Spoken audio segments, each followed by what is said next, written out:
Betty Woods of the State Street Council, and lots of activities happening during People Week along State Street. This is Dick Hilton. WBBM, Chicago. Well, I was an observer stationed in the test room during the experiments. And my job was to keep accurate records of all that happened, create and maintain a friendly atmosphere, and exercise partial supervisory function.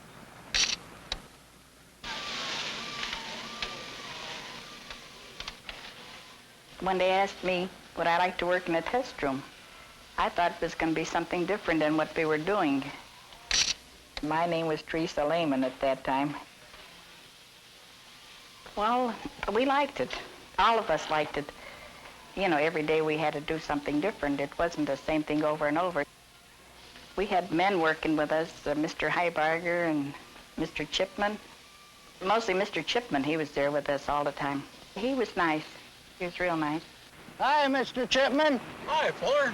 Are you in to see the old gang? I sure am. Did you ever hear of the Hawthorne studies?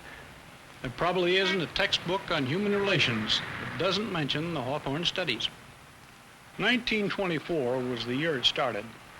It all happened at this plant, the Hawthorne Works.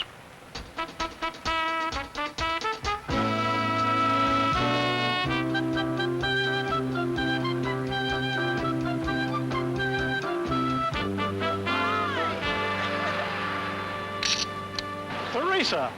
Hi. Good to see you. Hello there, Joe. How's How are everything? you? Oh, just fine. How are you? Well, you look like the blushing bride or something. Hi, Mr. Fuller. Carrying your relays with you? No, that's my book. Things have changed a My bit. We don't pictures. all look the Yeah? same, that's for darn sure. Oh, your pictures. Well, Really? Why I'm don't feeling you sit fine, down Joe. here, Teresa? Having a great life. This retirement business is something. It's wonderful. Oh, I Far love cry a from the cup old of test coffee. room days. Great to see Terry. You know, this is really a fun deal to get together with a gang like this that you haven't seen for so long. Well, it is. When is Teresa going to show us what she has in the book here? Oh, yes, Teresa, let's see that. Yeah, that's a pretty impressive looking book. Any time for that. How about it? Oh, some old-time pictures. Yikes. Mr. Chipman, you know, Thank you. I certainly do. Looks like my wife's features. wedding gown. Those are old and times. here, How about this putting is it on? me. I was maybe about 18 years old on that picture. Now, what year How about, would these be? The Roaring Twenties, an era of excitement like few others in American history. An era of uproar in, well, everything. A scandalous dance called the Charleston caught on, bringing hemlines up so they could swing to the new music. Ladies bobbed their hair and covered it with cloche hats. The noble experiment tried vainly to erase demon drink from America. Speakeasies, though, became as common as prohibition agents, and bootleggers were both the heroes and the villains of the age. Scarface Al Capone was a legendary example. Harding headlined the executive branch and Teapot Dome, but America kept cool with Coolidge. A young pilot named Charles Lindbergh flew non-stop across the Atlantic and shrank the world, earning its lasting adulation. The incomparable Babe Ruth, too, was known and loved throughout the world.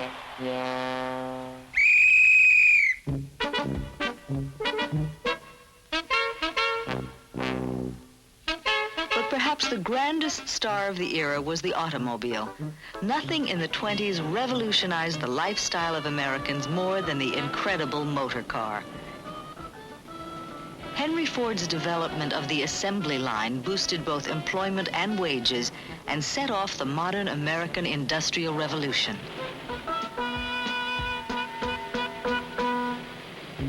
Everywhere, more and more people went to work in factories, turning out products by the hundreds of millions.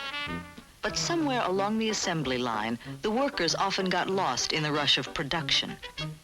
Considered an extension of the machinery, the industrial man was often less important than his output.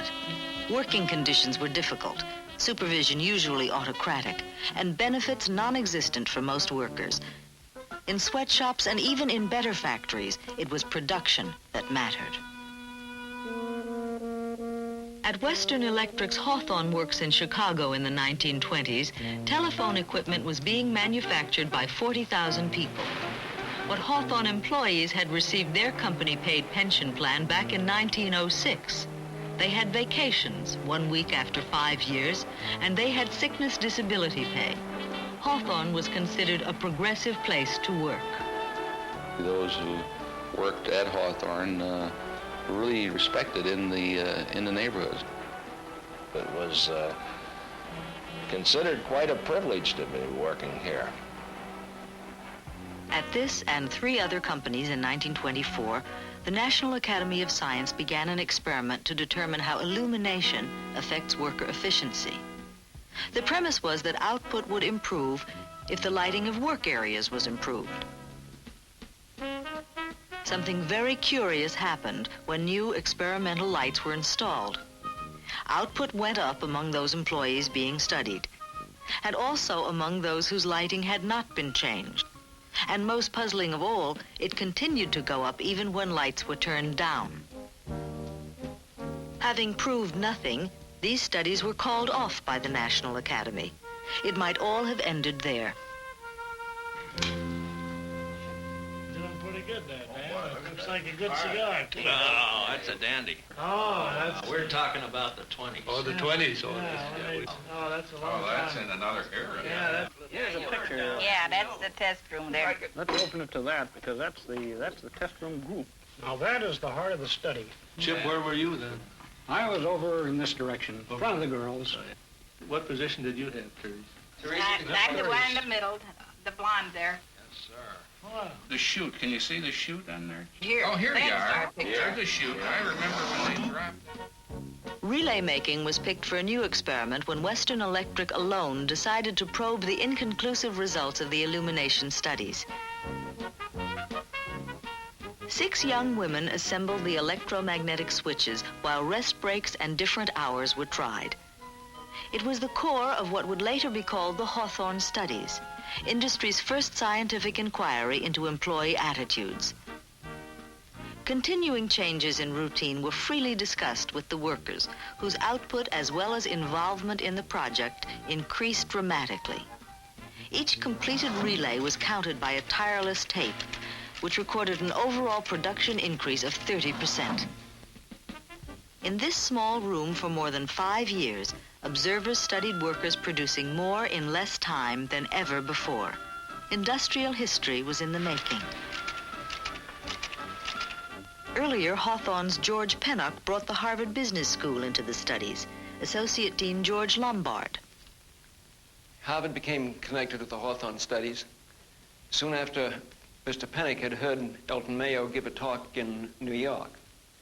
Mayo was interested at the time in topics of fatigue and monotony, and Mr. Pennock thought that some of the ideas that Mayo expressed might be of some interest in connection with the Hawthorne studies. So he asked Mayo to come out to the Hawthorne plant, and then began a long series of associations between our 2 institutions. The Hawthorne-Harvard cooperative inquiry continued into the 30s, delving into production areas all over the plant. When the early returns from the relay room began to be understood, the investigators felt the attitudes of other workers ought to be explored. They began industry's first formal employee interviewing program.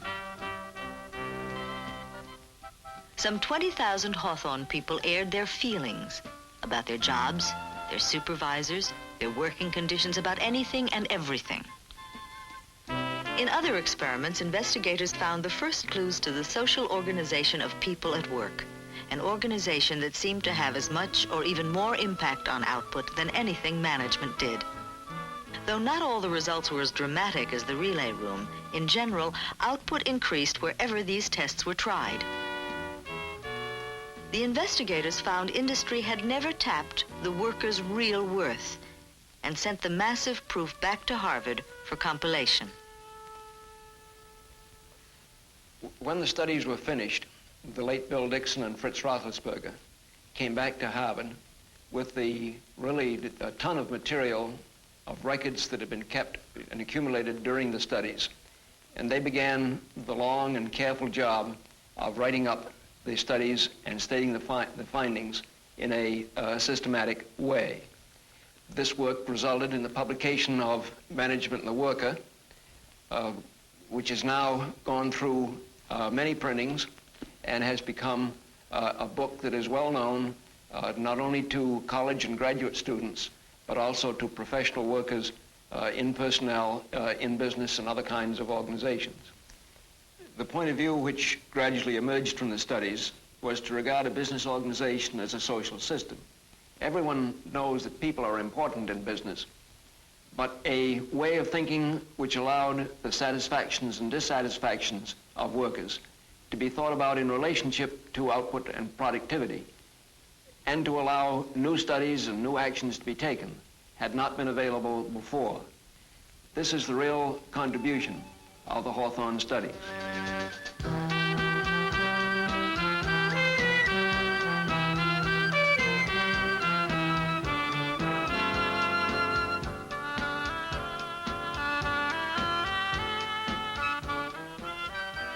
So, companies discovered people and raised a question that persists. 50 years after the studies, has modern business yet struck the balance between the worker and his job? We can contribute something. I mean, we're not just machines, and we're not just there turning out the paper, you know, and just watching the sheets flow out of a machine. We have ideas how to better the shop, and I think they found out that working as a group, our shop really contributed something. It seems to me that, like I say, the new breed of supervisor likes participative management, and we've been given that chance, and it's worked out so far. We're facing the supervisor, and it seems more or less like he's our equal. You know, he's on the same level as we are. I think the supervisor, he gets involved more. He gives us a chance to do things the way we want to do them, as long as we get the job done.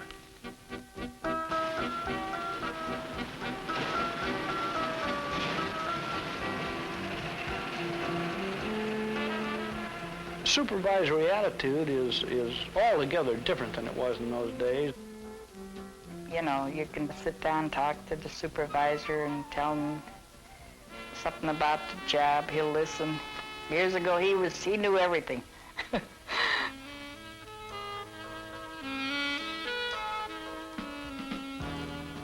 In a lot of the classes in the universities, the Hawthorne studies often come up, but how much stays with the student when he gets to be a manager, I don't know. But there's certainly a lot more there than we make use of.